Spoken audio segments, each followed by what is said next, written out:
Beneath this desert lies the largest subterranean water system in the world. Inspired by a 1987 cave dive, during which they discovered the Concord Plains cave, a group of divers decided to head a major expedition back to the area in 1988. In tonight's World Around Us, we join the group facing constant danger in water-filled caves well below the surface of the earth. Many have died in this most dangerous of pursuits, cave diving, where the divers set out without any real idea of where they're going. As it turned out, the diving wasn't the only threat on this trip. A freak cyclonic storm dumped 2 years of rain, filling the base cave with 300 million litres of water and trapping many of the team. 7 News cameraman Wayne Curiata was on the Nullarbor during the dramatic rescue that followed, and much of his footage is included in tonight's programme.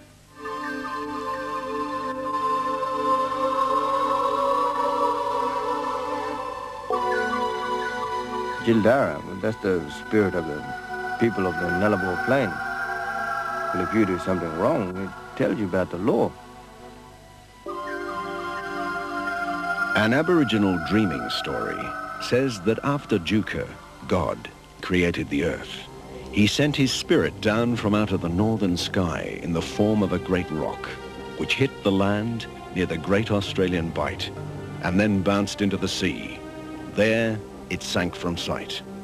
From this sprang the spirit woman, Jukapa, and the spirit man, Juka, who found their way to the land from the sea through one of the many underground caves that honeycomb the Nullarbor Plain with streams of water that run out to the sea. From the cave, they saw the light of the sun Jindu and climbed towards it. As they reached the entrance, they were born of Mother Earth. Man was born.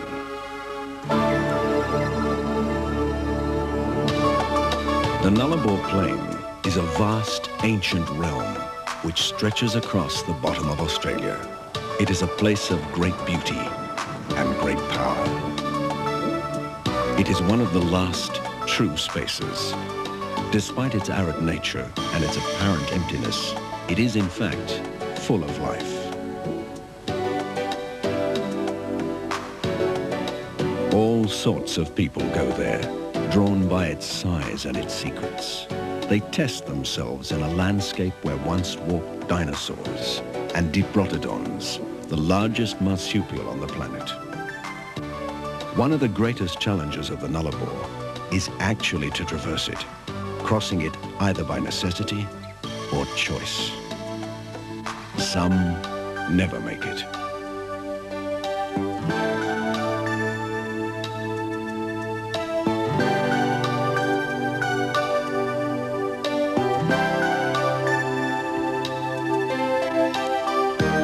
Among the early adventurers drawn to the Nullarbor was Captain Maitland Thompson, who started in the 1930s exploring the massive network of caves which are stored in the plain's limestone bones. Captain Thompson hired pilots to find the caves and then used primitive ropes and ladders to descend into their depths. He made 9 expeditions to the Nullarbor over 20 years. The Nullarbor, which was once an inland sea, is now a desert. Yet beneath its dust, connected to some of the caves, is an even deeper secret. Down there, under all the heat and thirst, is the largest subterranean water system in the world. This is the story of an Australian expedition of men and women cave divers who venture to the center of the Nullarbor Plain to explore those waters at a place called Concord Plains, 1,600 kilometers from Adelaide.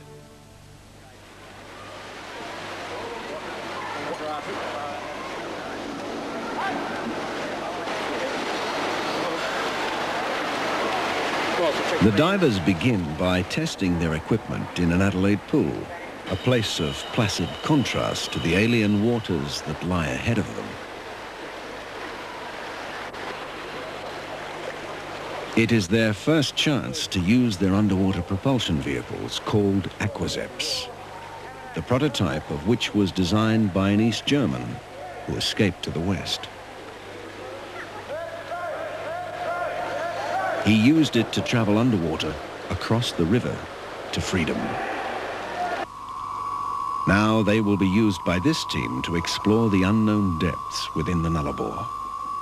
The divers get a final briefing from the expedition leader, Andrew White. And rocks and things tend to fall out of the roof of this cave. You have to be very, very careful, especially... They are among the best cave divers in the world. And we'll be setting up... Together with other Australians, they held the record for the longest underwater cave dive, set in 1983. Much of the equipment has to be made specifically for this trip. The expedition will have to be completely self-contained to survive. There are no dive shops down the road at Panican Plains. There are no shops at all. A special two-way radio, which will enable communication between the cave and the surface, is designed and built by Ron Allen, the dive team leader. The expedition might be the most modern there is, yet as it sets out, it takes its place in the tradition of the great old explorers, following in the footsteps of John Eyre, who went into the Nullarbor almost 150 years before, going beyond the beyond. Bringing a group of this many people out to the Nullarbor, living in hot, dry, dusty conditions, is quite a challenge. And we've got Australia's best divers here and a couple of world-class international divers as well. And it's quite a challenge. The first task when they reach Panican Plains is to rig the cave. To do this, they have to get the gear, all 5 tons of it, from the top of the cave down to the underground water's edge, hundreds of meters away. It is an immense effort, which takes 3 days and nights to complete. The descent is done through an exhausting series of stages, down steep slopes and sheer vertical drops. Down! It is hot and dangerous work. This is a place that demands respect and care. Stop!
As they work, strange events are happening up above.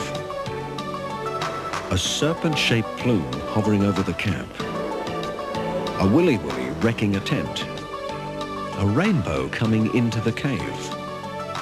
And a large green and copper snake appearing by the cave mouth.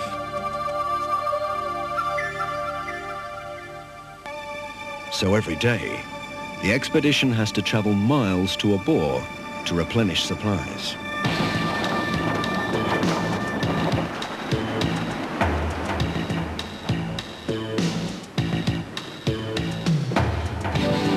Everything out here is thirsty.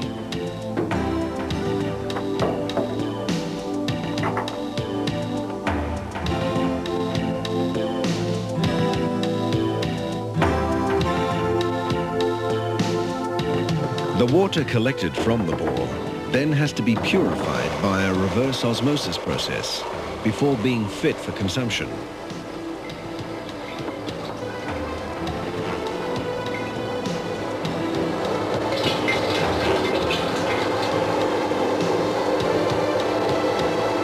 About 38 today. 39, isn't it? While the chamber down below at the water's edge is converted into a highly efficient base camp, the job of keeping the air tanks filled for the divers never ends. It's about 9, 10 hours worth of filling. We'll have to get the guys to cut down on their air consumption on it. This is no good. Well, I could use this snorkel, I guess, yeah. The air supply, along with the electricity to light the cave and charge the batteries, Well, that was no ring is blowout. fed to the chamber all the way from the surface through a long twisting series of pipes and cables. They have compressors up there and generators and even a telephone.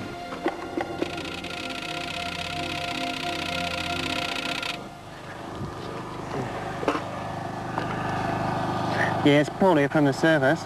Okay, all ready to go. You can start it up anytime you like.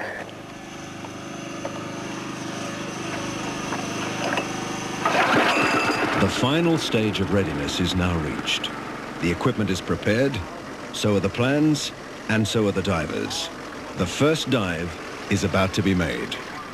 As part of their objectives, the team is conducting a series of scientific studies in conjunction with the University of Sydney. Dr. Julia James, Senior Lecturer in Inorganic Chemistry, is a leading world authority on cave atmospheres, minerals and waters. Well, there has always been a good relationship between the cave explorer and the scientist on the Nullarbor. And the initial exploration of the air caves, the airfield caves, had this excellent collaboration. Now we're going one step further, because even though our scientists can get into the airfield caves and collect samples and specimens, we cannot get underwater.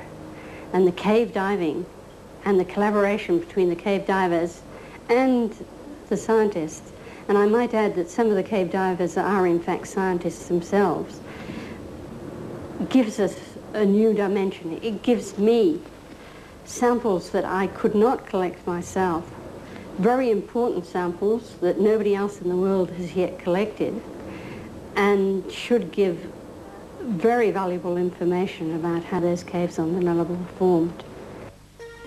I regard this expedition as one of the Everests of cave diving. Cave diving, unlike mountain climbing, has to be done without having any idea where they're going. Nor do they know how deep they will have to go, which means they have to plan their air consumption and decompression schedules for theoretical dives. Once the dive starts, they have to continually update and modify the plan as the cave environment changes.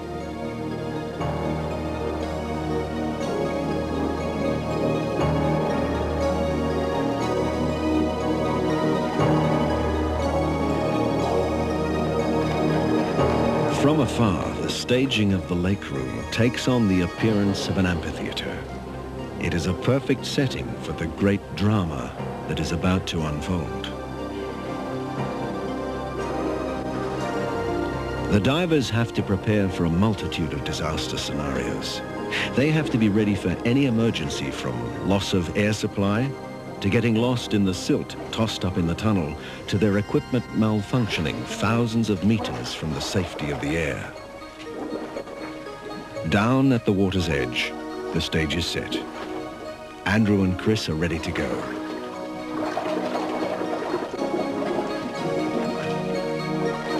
It is from here that they take the plunge, going deep into the belly of the mother.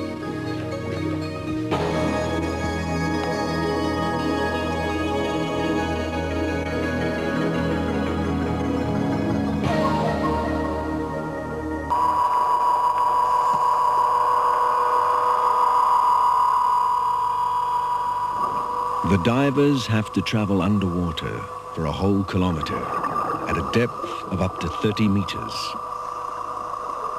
To reach their first objective and set up the final base camp in the same way as climbing Mount Everest, they utilize their support team and an ingenious equipment sled of their own design.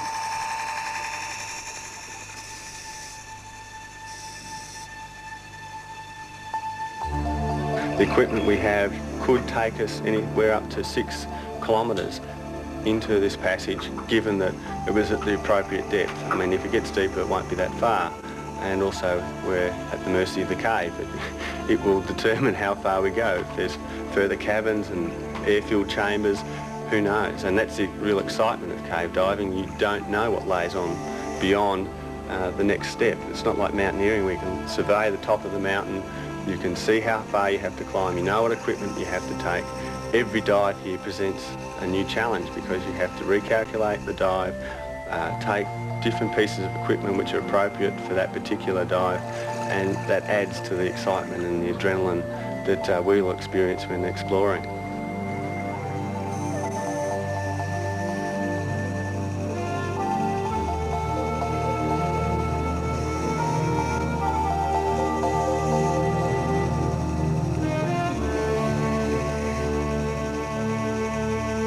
Their base camp will be Concord Landing, a huge air chamber under the earth, which they discovered last time they dived at Panican Plains. It is located 100 meters directly beneath the main highway across the Nullarbor. Along the way, they encounter the Squeeze, a narrow place in the tunnel, nearly too tight for their mass of equipment to negotiate.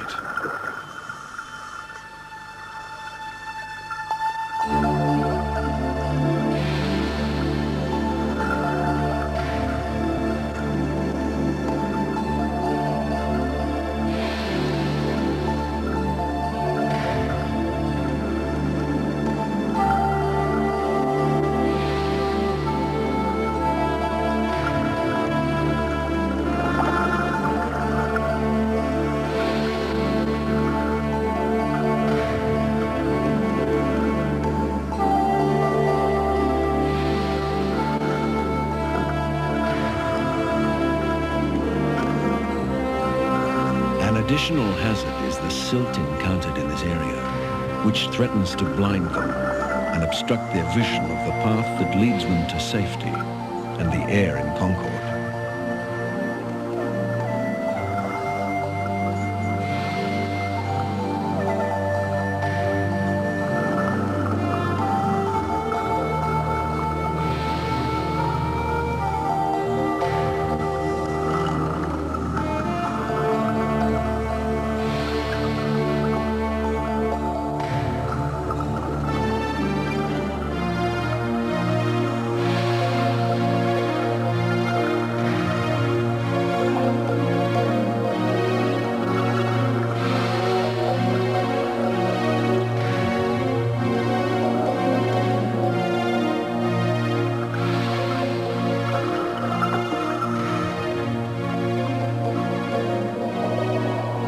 Concord Chamber is as big as several football fields strung together and as high as a 4-story building.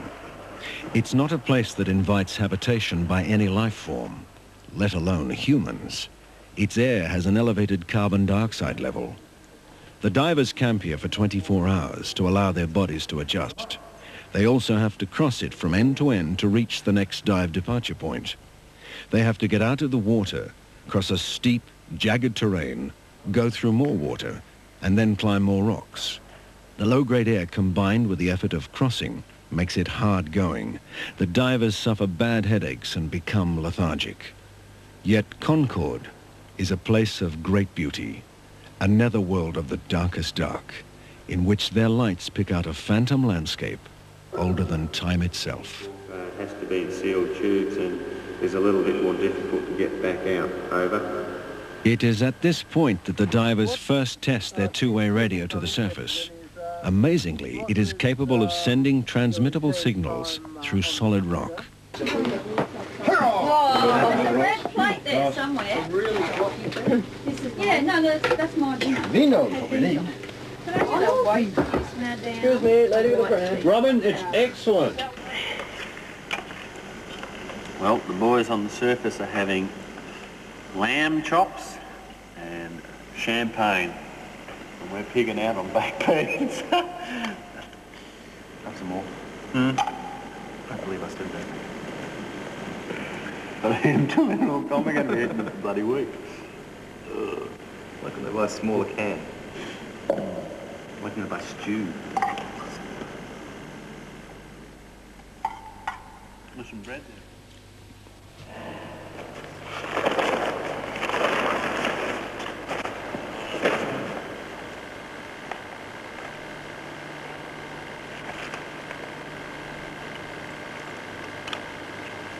Concord Chamber is hot when they work and cold when they rest. Oh, I think they're all right with this damn space blanket scrunching all But for now, it has become home. They sleep in the endless dark, where there is no morning and no sense of time at all. Now Andrew and Chris forge ahead from Concord Chamber in one of the many exploratory dives done by the team. Cave diving needs superhuman effort, as well as skill and nerve. The divers go in pairs, but each has to be self-reliant and capable of handling any emergency on their own. Cave divers are a rare breed who bypass the usual fears of many people of claustrophobia, being trapped, drowning, or dying from lack of air. Cave diving is one of the most dangerous pursuits on Earth. It has taken hundreds of lives.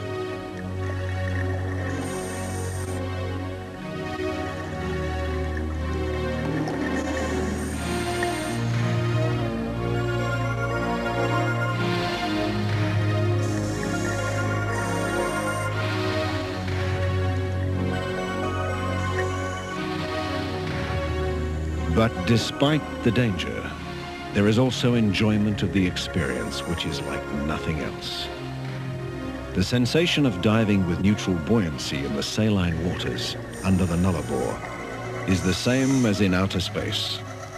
The water is so clear that it is virtually invisible, reinforcing the illusion of floating outside the Earth's atmosphere.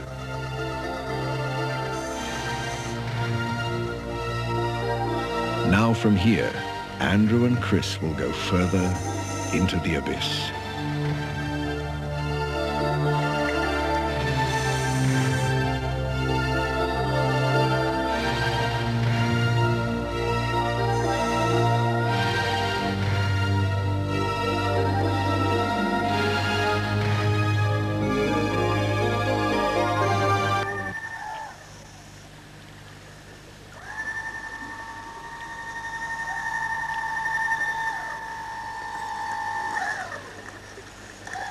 During their infinite voyaging, the team must periodically stop and decompress to avoid getting the bends.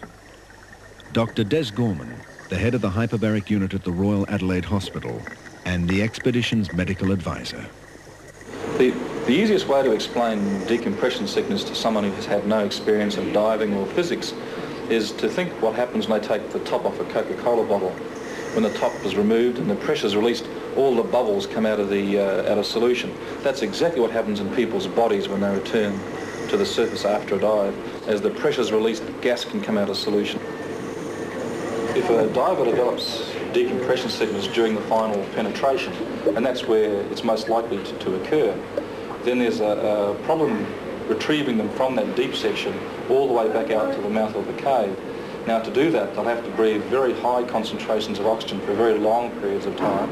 They'll have to have oxygen-rich mixtures all the way back to the surface. But nevertheless, it's still going to mean that even if someone originally had mild disease at the end of the deep penetration, they'll be very sick indeed by the time they get to the surface. While they're decompressing, before their return to the lake chamber, Andrew and Chris release a special dye to monitor the movement of the water as part of the University of Sydney studies.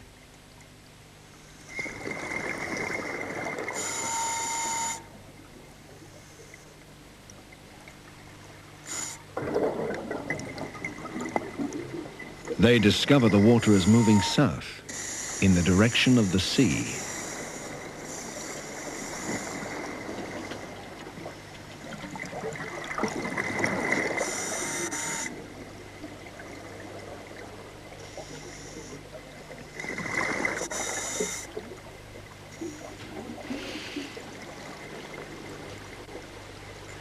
All right, it usually happens at the end of expeditions that you start working together as a team. You've nutted Later out up above, the expedition gathers for a final briefing, where they make the difficult decision to make one last dive.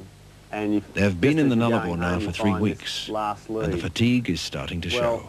We said in Adelaide before we left that the objective of the trip the one thing that was driving the expedition was we would dive this cave within the limits of human endurance and within the technical limitation of our equipment, and the sole objective was diving the cave, trying to push to the end.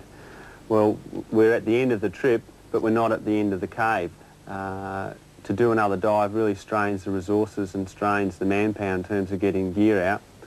But if we do a lightweight trip, I'm sure we'll have quelled that human trait of being curious and wanting to do these things, and it would be unfortunate that we've come out all this way and spent all this time to go home and never know whether or not that lead continues on. He's doing great stuff. Yeah!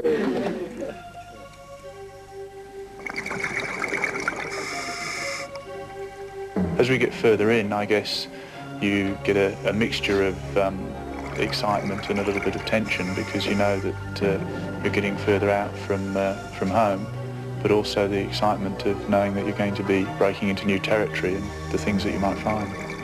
It's more an overall sensation, I guess. All your senses take it in.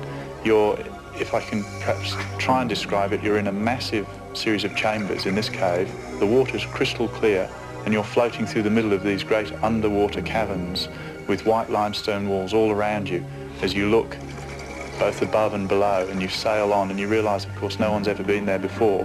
And you're the first person that's privileged to be in those waters and in those caverns, and somehow that sensation overall adds up to quite a strong feeling. Now Andrew and Chris push further ahead into the void. They've left their trusty aquaceps behind them as the cave narrows. From their previous dive, they know that the passageway is barely large enough for them to get through, but they continue along, floating like free spirits in the underworld.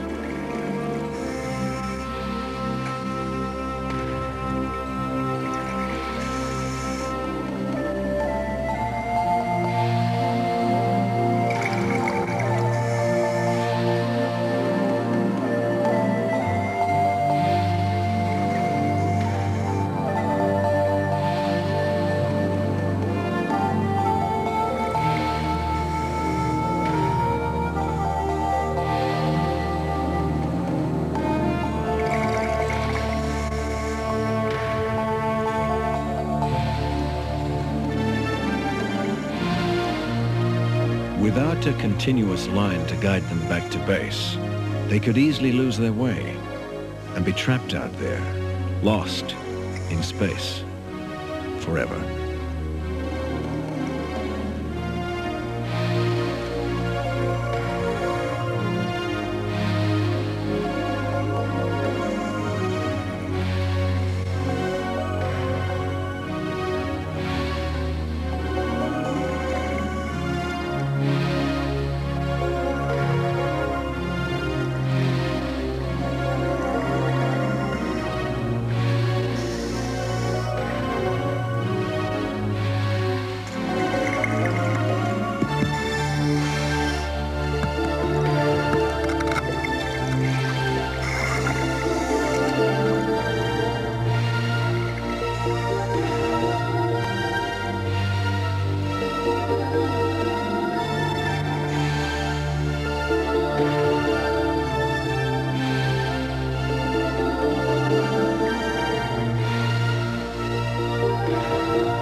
And now the voyagers will have to go on alone.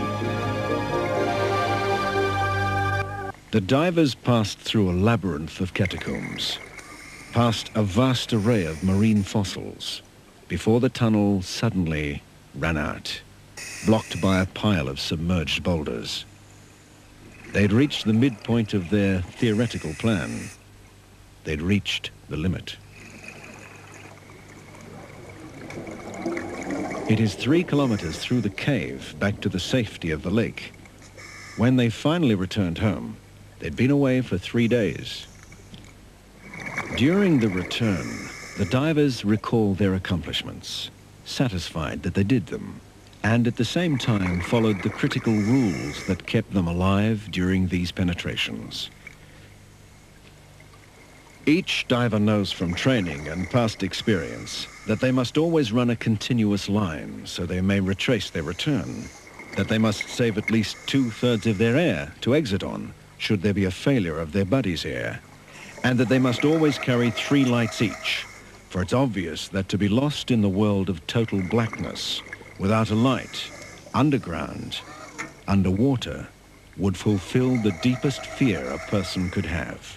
I think we're all fairly safety conscious. We work with as many backup systems as we can. We're in conjunction in this group here with a number of overseas people, so I think now the cave diving's taking on an international flavour, which means that a lot of expertise is coming in to make sure that we're all using the most up-to-date and fail-safe systems that we can.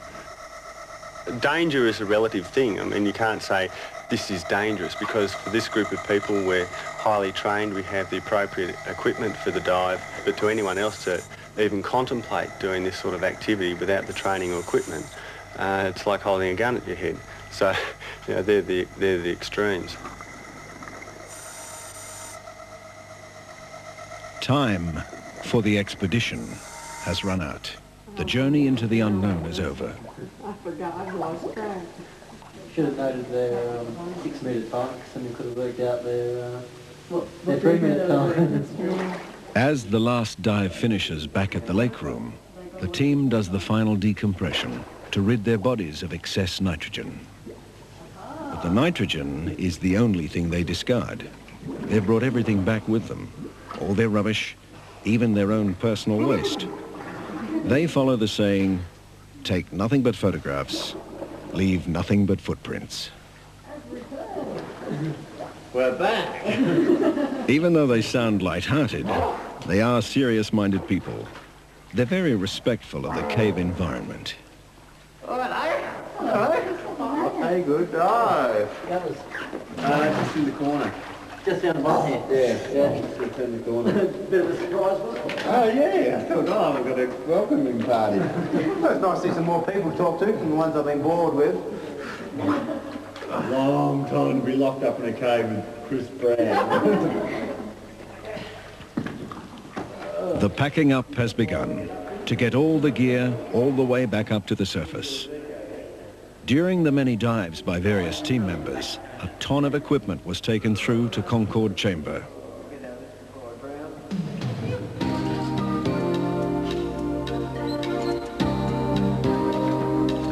At the same time, the snake which had appeared earlier up above is now down in the cave. The snake rears at people as they pass along the path, but it doesn't try to bite them. Suddenly, up above, a huge menacing cloud appears directly over the cave.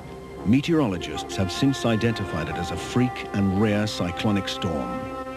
This fearful spectre dumps down 2 years of rain in only 25 minutes. The enormous weight of the floodwater is about to cause the cave to collapse, on top of most of the people who are still below, including the film crew. While fleeing, they capture one of the most terrifying sounds on Earth, an avalanche.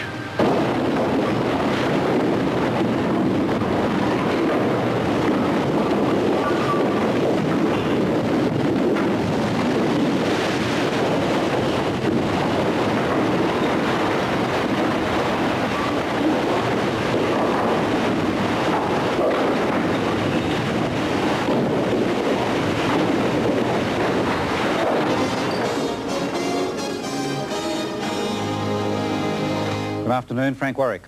13 people are reported to be buried alive. Hopes of saving 13 people trapped in a cave collapse on the Nullarbor Plain. A massive rescue underway to free 13 trapped cavers.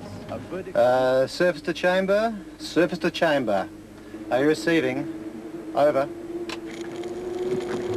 The people on the surface fear that their companions trapped below have been killed or injured. At least they still have their communication system.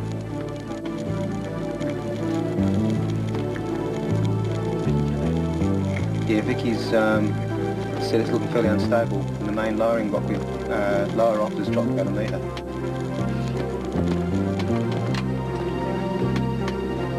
Surface to chamber, surface to chamber. Are you receiving, Ron?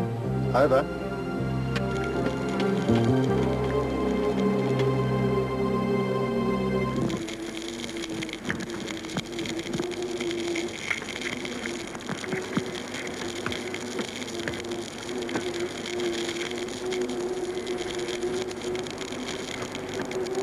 Come on, Ronald.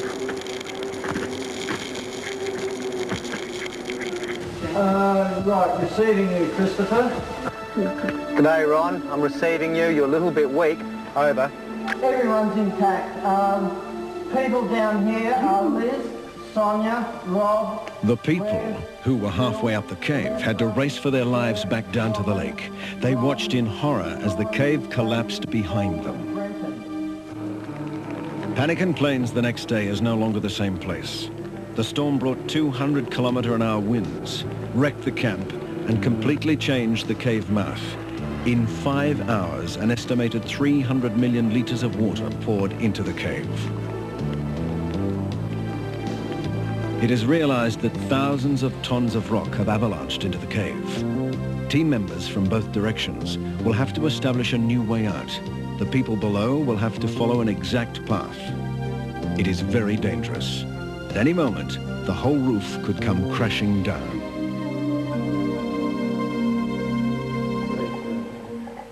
The people down below have gathered their resources and their wits. They work out they have enough food and water to last them a few days. In the circumstances, they keep remarkable spirits. They are professionals.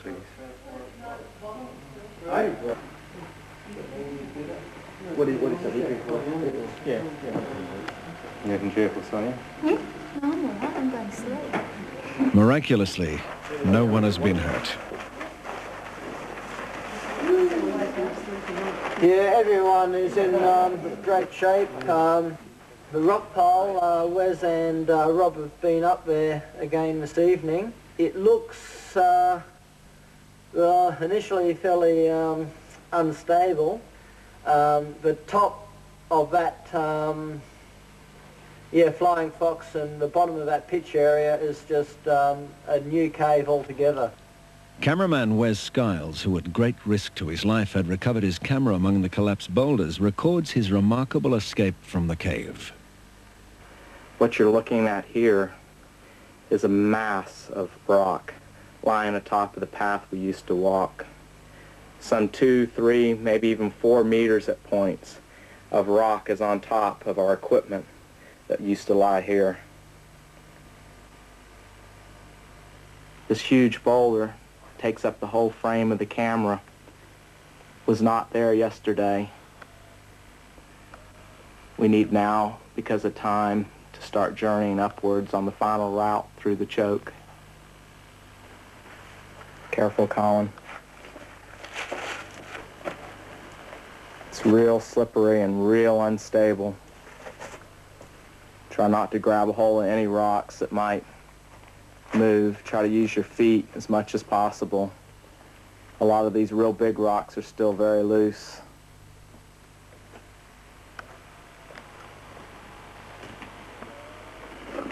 Things are very unstable here.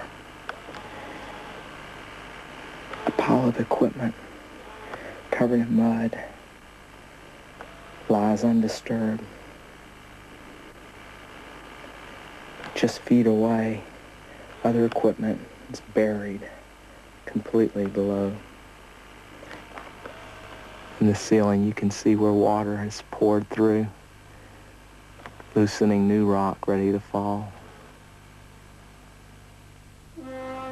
Finally, after a 24-hour ordeal, the first survivor appears. Okay, very much, Jack. Number 1 strike. Roger.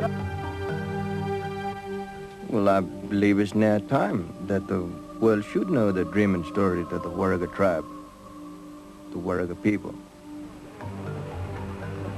Oh, been having fun?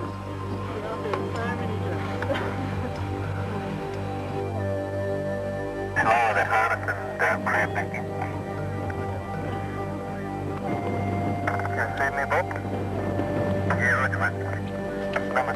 Did you see a snake in the cave? Wow, that's a good spirit. There was a spirit, well, guiding you safely back. That's amazing. No. They thought they'd get rid of me first. That's all right. Not it. No, it's got there. You know, people look at the snake and say it's a evil thing, and all that sort of thing, you know? Well, it's looking at you, it's watching you, it's taking care of you.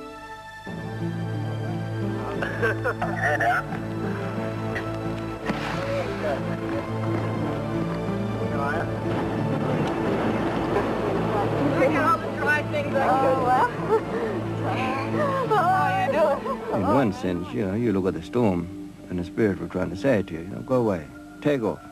But with that appearance of the snake, it was trying to say, take it easy.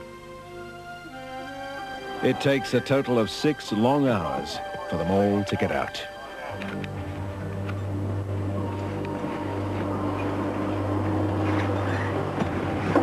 Bizarre, isn't it? Piece of cake. Great stuff. Hey, great stuff. What the spirits are telling you, well, they're not quite ready yet. But we will show you when it's time. From the final squeeze climbing out, I can just pass you this and you can turn it and point it around back at me. Yeah, no problem.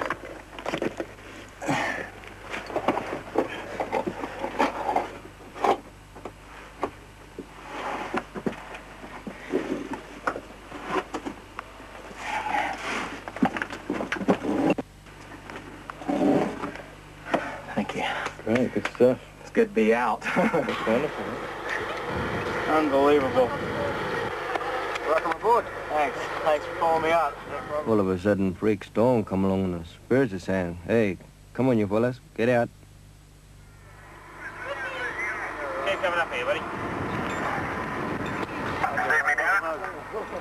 Well, I believe, studying a little bit now, was that the spirits in there, well, they were telling you fellas to stop.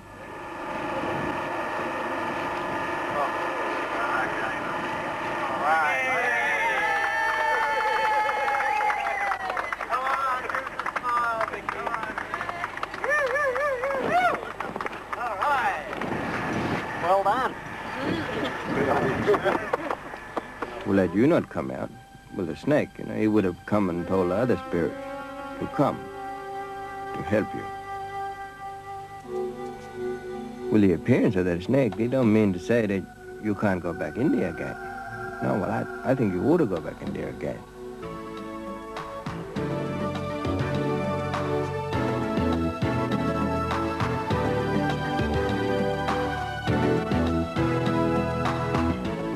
Tomorrow night at 6:30 in the magical world of Disney, while Jack McCall is an Alaskan wilderness guide, suddenly named trustee of a multi-million-dollar publishing company.